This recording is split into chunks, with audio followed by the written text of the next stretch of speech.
Madame, Monsieur, bonsoir et merci de nous rejoindre sur La Première. Voici les titres de votre journal. 8 cas de variants confirmés en Polynésie. La provenance est même identifiable 48 heures après grâce à un kit dernier cri reçu par l'Institut Louis Mallardé. On vous en parlait hier soir, le procureur a finalement requis 1 an ferme pour les 2 couples qui ont falsifié des documents d'adoption. Que dit justement la loi en matière d'adoption? Quelle différence existe-t-il avec le FAAMU? C'est le dossier de notre journal. 100 millions de francs, c'est le coût des travaux nécessaires à la sécurisation des routes de la côte Est. Visite guidée avec le président Edouard Fritsch et le ministre de l'Équipement René Temeharo.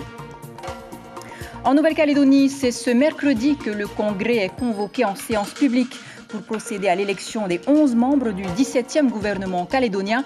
Les résultats dans quelques minutes. Enfin, pour terminer, gros plan sur Poheré et Tiani. Elles ont décroché la médaille d'or du concours du meilleur apprenti de France, section coiffure. Et elles font donc la fierté du lycée professionnel de Mahina. 8 cas de variants confirmés en Polynésie ont été donc détectés par l'Institut Louis Mallardé. Comptez 48 heures pour identifier la provenance. Et cela est possible grâce à un kit spécial que vous allez voir. L'objectif est aussi de traquer tous les porteurs potentiels. On a demandé à ce que les personnes en quatorzaine soient testées au 5e jour pour détecter des infections avant le test de sortie à J+12. Une sécurité supplémentaire que nous expliquent Natacha Silagi et Jérôme Lee. Et le site va analyser nos résultats de séquence. En un clic, le virus révèle si c'est un mutant. Déjà 8 cas de variants en Polynésie, un 9e suspecté et des tests en cours. À l'Institut Mallardé, on prélève et on analyse des séquences qui ne se trompent pas. Désormais, chaque voyageur de retour de métropole sera testé au bout de 4 jours pendant son isolement. Et si le test est positif, il sera en quarantaine 7 jours de plus. On a là maintenant ce qu'il faut en termes de kits spécifiques pour la détection des variants. Ça marche très bien, c'est très rapide. En 1h20, on a la réponse. Et puis pour ce qui est du séquençage, on a reçu les réactifs de séquençage qui nous manquaient la semaine dernière. Les personnes de toute façon détectées en variant ont été mises en isolement. Les isolements sont d'ailleurs renforcés par le bureau de veille sanitaire. Je pense qu'il faut simplement rester vigilant, continuer des mesures barrières. Il faut que les personnes jouent le jeu de l'isolement, mais vraiment à fond. 4000 personnes sont vaccinées en Polynésie, encore loin de l'objectif annoncé de 80 000 personnes vaccinées d'ici le mois d'août. Au sein de la plateforme Covid, on continue d'organiser le suivi des malades en quatorzaine, sans craindre déraisonnablement le variant. Peut-être qu'on a d'autres auparavant qui n'ont pas été testés et qui ont déjà porté, j'ai aucune certitude là-dessus. Cela dit, pour l'instant, les seuls variants qu'on a identifiés sont ce fameux variant dit britannique, qui a priori n'a pas de conséquences extrêmement marquées. La Polynésie dispose actuellement de 15 000 tests Covid et de 800 tests variants. Toutes les personnes infectées par le variant anglais revenaient de métropole, certaines avec un test négatif en arrivant à Papeete. On compte désormais 2 cas autochtones à Tahiti. Où en est la campagne de vaccination ou encore faut-il craindre une montée en puissance du variant? Vous le saurez demain matin. Le docteur Henri-Pierre Mallet, épidémiologiste à la direction de la santé, sera l'invité café de votre matinale radio. Et en attendant, la Covid-19 a fait un nouveau mort, ce qui porte le nombre de décès à 136, donc depuis le début de l'épidémie. Les indicateurs continuent à décroître. 6 cas supplémentaires. On ne compte plus que 10 personnes hospitalisées, dont 4 en réanimation. 4 889 Matayepo ont reçu leur premier vaccin, 1266 le second. Voilà qui referme ce chapitre santé. Je vous le disais hier, on ne badine pas avec l'adoption en Polynésie. 1 an de prison ferme, c'est ce qu'a requis le procureur à l'encontre des 2 couples qui ont tenté une adoption frauduleuse. En attendant le délibéré le 25 février, que dit exactement la loi en matière d'adoption? Quelle différence existe-t-il avec le FAAMU? C'est notre dossier. Il est signé Nicolas Suir et Hiro Terorotua. Hier, un couple a été traduit devant les tribunaux pour, entre autres, avoir produit un faux document. Ils ont reconnu un enfant qui n'est pas le leur pour l'emmener. Le procureur a requis 2 ans de prison, dont 1 ferme. C'est une infraction qui est assez rare. Et comme ce qui est rare, eh bien, je pense que les réquisitions seraient portées de manière assez sévère. Et là, c'est plus de la sévérité. Je crois que c'est inqualifiable. C'est inqualifiable parce que ça me surprend.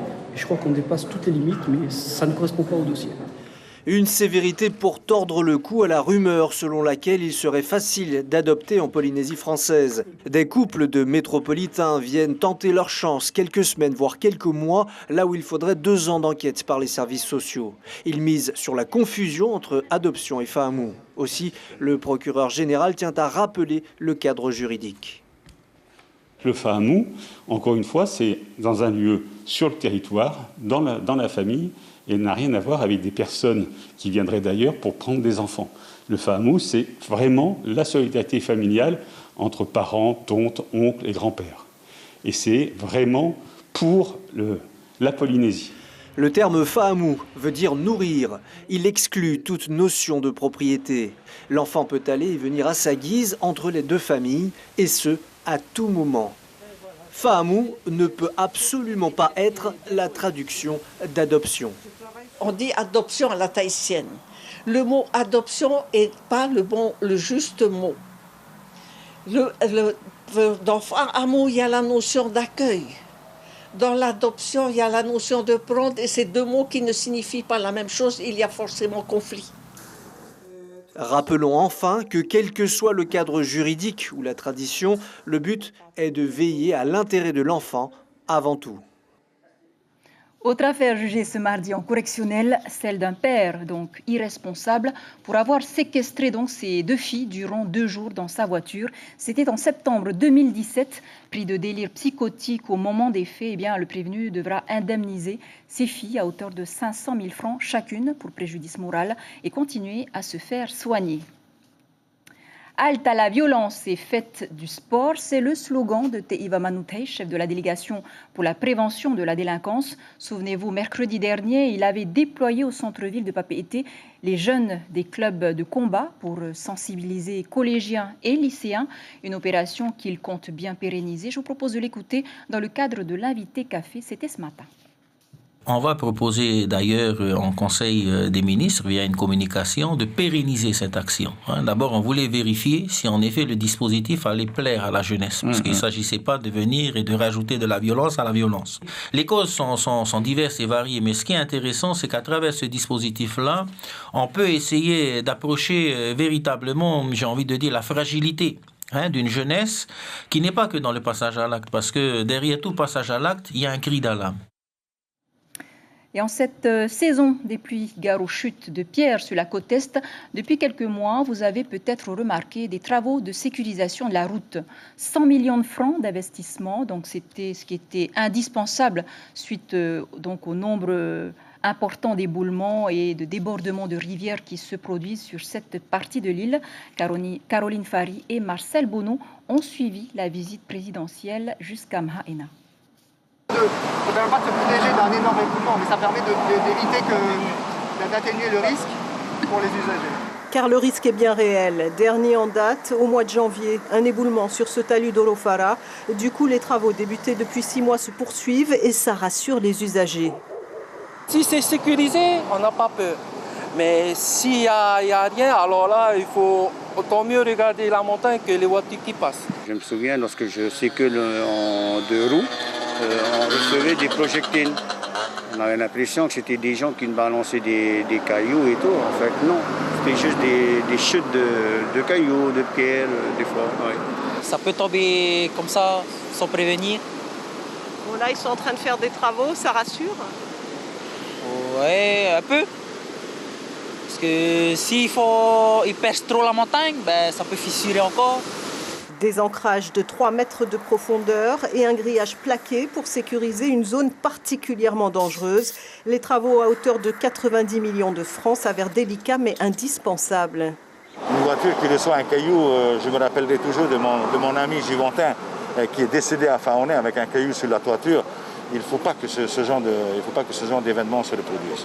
Ici, c'est les talus, donc on les a surnommés les talus 63-64. Ils font partie des talus à sécuriser sur Tahiti. Donc on avance petit à petit, par priorité, sur tout le long tout le pourtour de l'île. Il y en a beaucoup comme ça? Il y en a beaucoup, il y en a environ 80 je crois, de mémoire. Mais en fait, il faut y aller par priorité, voilà. Plus loin, à Mahaena, la sécurisation des piétons est en bonne voie avec ce passage qui leur est aujourd'hui dédié.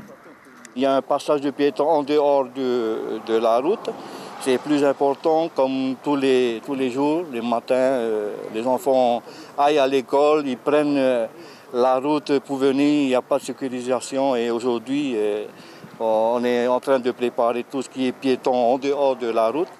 Côté rivière, un mur protège à présent les riverains des crues à répétition. Reste à réaliser les travaux d'un pont dont la vétusté menace la population.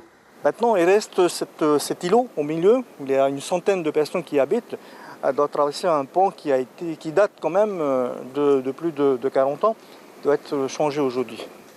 Un budget de 100 millions de francs est alloué pour la route d'accès, le mur et la réfection du pont. Sans transition, direction la France où la crise affecte tout le monde. Nos élus, sénateurs et autres députés n'y échappent pas. Henri Elie et Leila Zelouma ont suivi quelques heures à l'Assemblée nationale la députée Nicole Sanquer venue défendre ses dossiers.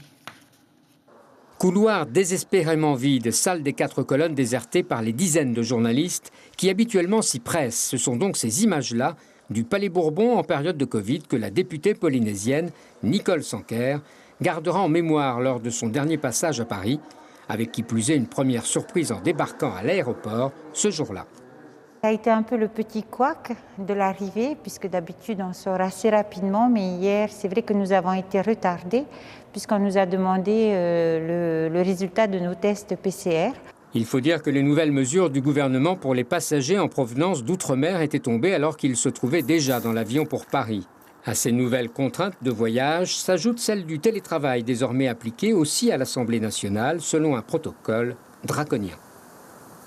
Auparavant, nous étions à 2 voyages par mois, mais c'est vrai qu'avec la prise de risque, à chaque fois qu'on se déplace à Paris, on préfère limiter et privilégier le travail par visioconférence, par écrit, par mail. Si les dossiers de la députée polynésienne restent les mêmes, les rencontres avec ses interlocuteurs attitrés deviennent, elles, extrêmement compliquées, entre autres dans les ministères, geste barrière oblige. On a des missions qui sont de plus en plus espacées et c'est lorsqu'on obtient un rendez-vous, finalement, qu'on déclenche la venue à Paris. Alors c'est beaucoup aussi d'interpellations par écrit, mais je peux dire qu'on a des réponses, même par écrit. On va voir aussi tes interventions en commission des affaires sociales. La crise sanitaire a donc quelque peu perturbé le travail et les allers-retours, surtout des élus ultramarins. Les dossiers traités par Nicole Sanquer, comme celui par exemple de la prime d'installation des militaires polynésiens en métropole, ont pris du retard non seulement à cause du Covid, mais également avec le changement de gouvernement et la nomination de Jean Castex en juillet dernier. Dans l'actualité politique du Pacifique maintenant, en Nouvelle-Calédonie, c'est ce mercredi que le Congrès est convoqué en séance publique pour procéder à l'élection des 11 membres du 17e gouvernement calédonien. Voici tout de suite les résultats. Ont obtenu la liste présentée par le groupe Avenir en Confiance, 18 voix. La liste présentée par le groupe UCFRNKS et nationaliste et l'éveil océanien, 16 voix. La liste présentée par le groupe Uni, 14 voix. Et la liste présentée par le groupe Calédonie Ensemble, 6 voix. La répartition des sièges s'effectue de la manière suivante. La liste présentée par le groupe L'Avenir en Confiance, 4 sièges. La liste présentée par le groupe UCFRNKS et nationaliste et l'éveil océanien, 3 sièges. La liste présentée par le groupe Uni, 3 sièges. Et la liste présentée par le groupe Calédonie Ensemble, 1 siège. Voilà, et puis retrouvez donc un reportage plus complet demain dans vos éditions. Retour en Polynésie avec des métiers qui ne connaissent pas la crise, la coiffure et le bien-être. Un bac professionnel est dispensé depuis août dernier au lycée professionnel de Mahina, une filière qui a le vent en poupe grâce notamment aux 2 médailles d'or remportées à l'occasion du concours du meilleur apprenti de France, section coiffure en 2018 et 2020. James O. Uberliao. Elles sont la fierté de leur lycée, un modèle pour leurs camarades. Pohere et Tiani ont représenté avec éclat les couleurs du Fénois lors du concours de meilleur apprenti de France en catégorie coiffure femme. C'était au mois de décembre 2020 dans la ville du Mont. Aujourd'hui, les 2 jeunes polynésiennes se remémorent cette compétition comme si c'était hier. Je fais la même chose ici. le souvenir qui me reste dans la tête, c'est au moment où on avait fait le concours, on était très stressés, moi et Poé, et on a gardé quand même le sourire avec les petites gouttes qui coulaient. Mais voilà, c'était ça mon plus beau souvenir, c'était au moment où on avait fait notre chignon, où on s'est lâché. La médaille d'or, Poehere ne s'y attendait pas, d'autant plus que la coiffure était un secteur qu'elle ne connaissait pas avant de s'inscrire en CAP au lycée professionnel de Mahina. En fait, la coiffure, c'est venu comme ça, après mon CAP esthétique. Du coup, vu que j'avais fini mon CAP esthétique, du coup, je me suis dit, j'avais pas envie d'aller travailler ni de rester à la maison. Du coup, j'ai dit à mes parents, j'ai envie d'aller en coiffure et je suis venue en coiffure. Et après, j'ai découvert la coiffure et je m'épanouis beaucoup en coiffure. Si je veux du volume en racine. Promouvoir le métier, développer la confiance en soi pour progresser, tels sont les objectifs fixés par Samba Abadi à ses élèves, mais pas seulement. Participer au concours, ça fait partie du programme? Pas du tout.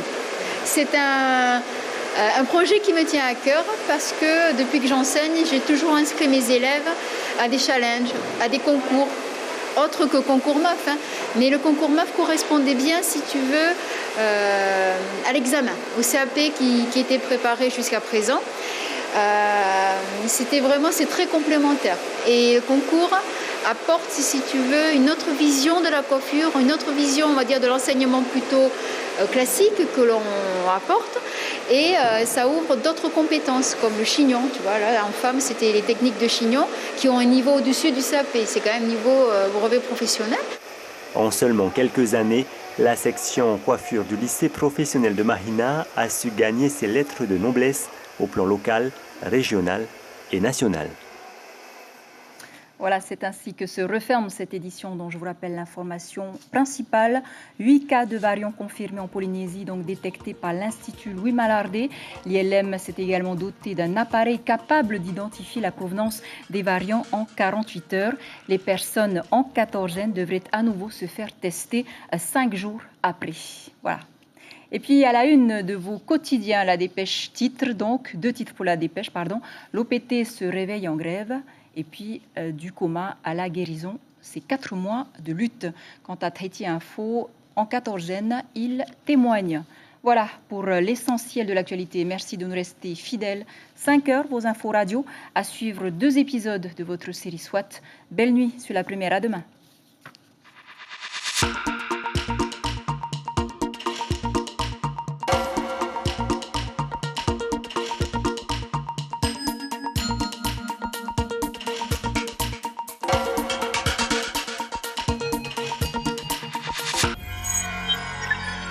Retrouvez ce programme en replay sur notre site internet